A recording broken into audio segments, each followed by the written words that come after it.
Good evening. It's my hope that you have been well. You are right on time for the news now with me, Linda Alela.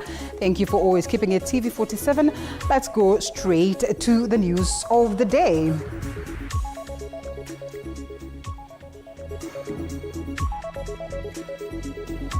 All right, and of course, we go straight to the broadcast. It is time for the news now, beginning with what is playing out in the country as President William Ruto has officially appointed a 14-member panel to develop a national framework for compensating victims of protests and riots.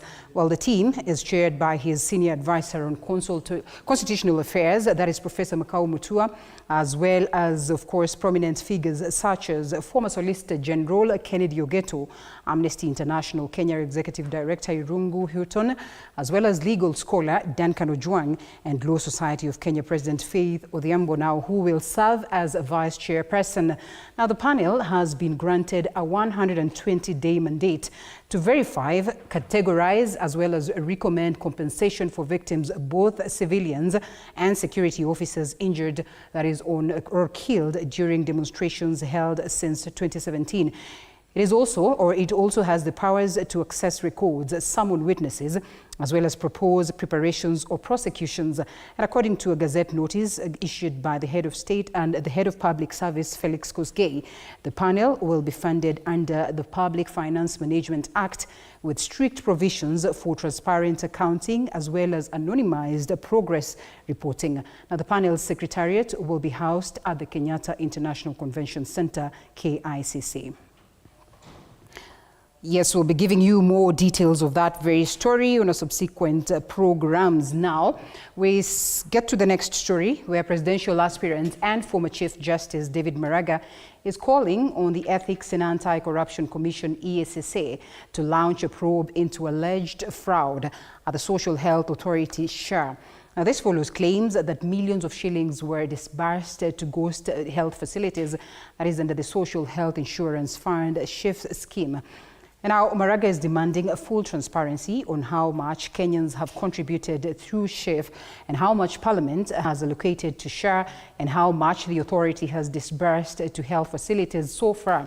He goes ahead to insist that every Kenyan deserves to know how public funds are spent and who bears responsibility when they are stolen. Meanwhile, Health Cabinet Secretary Aden Duale has dismissed the allegations as propaganda and blackmail by saboteurs.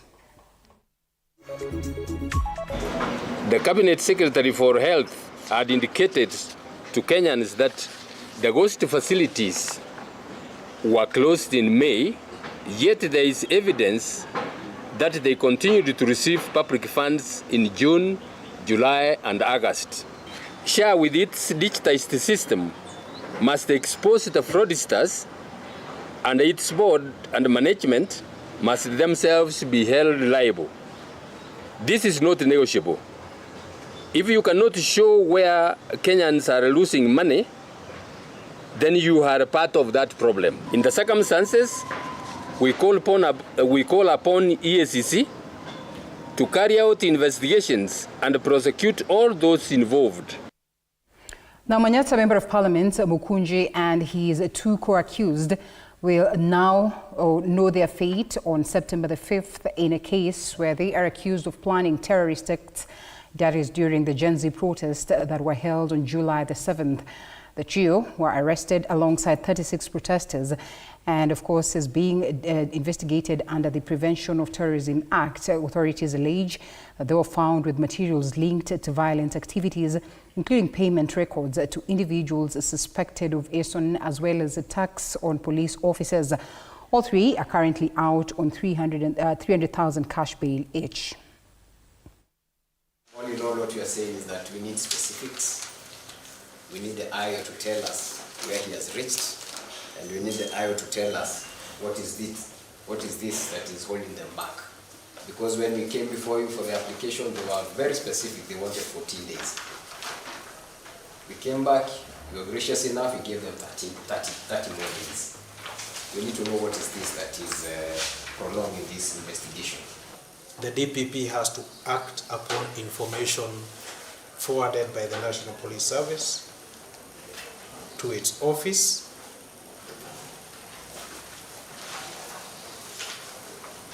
And we are saying that the Office of the Director of Public Prosecution has not received that file to act upon in line with Article 157(11). So we will further mention the matter on 5th September 2025. This is marked as the last mention when the prosecution is expected to update the court on the progress of investigations and the issue of release of items confiscated from the respondents. Now, the Kenya Forest Service, KFS, has officially launched the African Champions of Trees Act Awards, an initiative aimed at accelerating tree planting across a public community as well as private lands. Speaking during the launch, Chief Conservator of Forest Alex Limarkoko said the awards are part of Kenya's broader goal to achieve 30% national tree cover, that is by 2032, through the planting of 15 billion trees. He noted that the ACT Awards will recognize individuals and organizations that have demonstrated exemplary commitment to tree growing and forest conservation. The award will honor achievements and initiatives undertaken during the 2024 calendar year. The awards will be an annual event through all the way up to 2032, aligning with Kenya's ambitious national target to achieve the 30% tree cover. And this will be done through the Africa Champion of Trees Awards.org website. So that's where all applications will be done. The Council of Governors now says the Ministry of Health did not consult them on the absorption of UHC staff. The Council of Governors says it does not concur with the Ministry of Health's position expressed in the press statement, saying it contradicts the previously agreed upon position between the national as well as the county governments, insisting the MOH was supposed to allocate adequate resources as per the approved SRC salary scale, that is before the transfer of the payroll to the county governments. Additionally, COG says the Ministry of Health should settle all gratuity payments for UHC staff before their transition to county governments. We need 7.6 billion in the dollar for absorption to permanent and pensionable for almost 8,500 staff. And that is supposed to be in perpetuity. It cannot be a one-off. It has to be included in the dollar, because once we absorb this stuff, we will not be getting rid of them the following financial year. Now, owners of the Muslim Women Institute Center and several traders in Mombasa are counting heavy losses after their buildings were demolished overnight by unknown individuals. Well, the victims say no official demolition notice was issued. And of course, they recall that 2 weeks ago, unidentified persons visited the premises and warned that the buildings would be brought down to pave way for a road. Well, angry and frustrated, the victims insisted that they had legal approvals to operate on the land. They now suspect foul play, accusing neighboring property owners of orchestrating the demolitions, especially since none of their adjacent structures were attached despite being on the same alignment. The affected parties are now calling for urgent government intervention, demanding accountability as well as justice. Katika kubishana sana akanambia, mama, usijifananishe na mwenye pesa. Mwenye pesa ndio mwenye kusema kila kitu na mwenye kufanya kila kitu katika nchi. Kusonga na kuuliza, kujaribu kuuliza kwa nini mnatufanyia hivyo bila nini, bila ripoti. Acheni kwanza tutoe vitu vyetu, maana hapa nyuma kuna store yetu, Islamic Center tuna store hapa, kuna vyombo. Basi wao hawakuwa na muda wa kuongea na sisi, hata walikuwa hawatuelezi lolote. Mimi ni mama, niko na wenye wanasoma na niko na mama na wasaidia katika maisha, venye maisha yetu wa Kenya iko ngumu zaidi. Kila mtu anahangaika maisha huku na pale ili asomeshe watoto. Sasa mimi usiku napigiwa simu, mama, kibanda kimebolewa. Uko na appointment yoyote? Nikasema mimi sina, hata sijui kenye kinaendelea. Hii njia haijampinga mtu kabisa, haijawapinga wao kujenga, haijampinga mtu wa biashara, haijampinga mtu yoyote kupita. Masikitiko ni kuwa wamevunja sehemu yetu ambao tumehifadhi vitu vyetu, na vitu vyetu vya thamani vimeenda, vimepotea, hatujui vitarudi vipi. Masikitiko makubwa sana, ambao Biashara Bank hapa, Biashara Building ambao ni next to us, kuna majenereta yao hayakuguswa. Wao nia yao ni kutuvunja sisi mamama.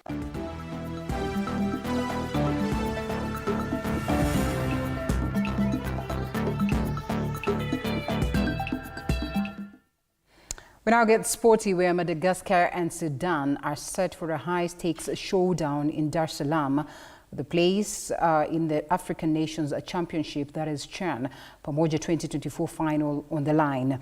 The semi-final marks only the second ever meeting between the two sides in the tournament, rekindling memories of Madagascar's 3-0 victory over Sudan in the 2022 group stage.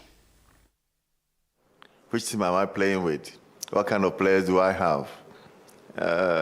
How is the situation like? There are so many factors that you put into consideration, when you go into such a game. And this is a semi-final game, and as I said earlier, it's not going to be easy. Quarterfinals, automatically we know it's going to be a big game. Unfortunately, only one of our players doesn't feel well, but hopefully, we never know, maybe tomorrow he will be okay. But saying that, we are fully prepared to give Madagascar and people of Tanzania a very good game. Now, Liverpool's teenage sensation Rio Ngumoha announced himself in the Premier League in a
Well, more news coming your way later on at 7 p.m. and 9 p.m. respectively. Thank you so much for always keeping it TV47. This is where we close the news now. My name is Linda Alela.